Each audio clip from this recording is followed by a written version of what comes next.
Thank you, Speaker. My question is to the Minister for Education. Minister, last week I spoke at the Regional Universities Conference hosted by Southern Cross University. We discussed how regional higher education institutes support workforce development, create jobs and drive regional growth. Education, employment and infrastructure provide the anchors for regional population growth and need to be part of any population policy. Minister, can you give us an update on how regional education will be integral to population policy, and an update on the government's response to the recommendation of the Regions of the Reddy report for a national regional higher education strategy? The Minister for Education has the call. I think they're very worried about this. Thanks, Mr Speaker, and can I thank the member for her question. And she knows, as all members in this House who represent regional and rural electorates know, the importance of regional education to our regions, and not only the importance of education but also the importance of employment and also the importance of infrastructure. And anything that this government does to help drive population growth into the regions, she can be rest assured that education will be central to that, that infrastructure will be central to that, and also that employment will be central to that.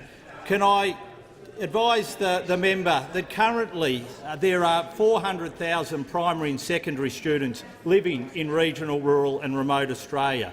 This is compared to around 214,000 tertiary students who are living in the regions. And what we want to see is as many of those students who are at the primary and secondary level go on to either a first-class tertiary education or first-class vocational training. And that is what we are trying to do. And we know that that will help when it comes to population growth.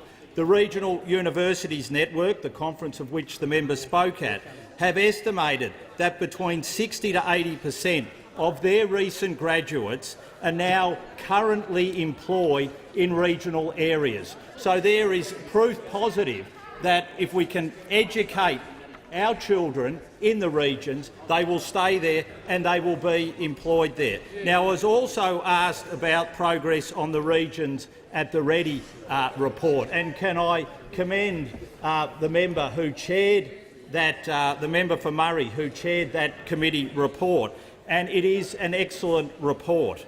It rightly points out local education and training that is engaged in its community is pivotal to regional development and decentralisation. Absolutely true.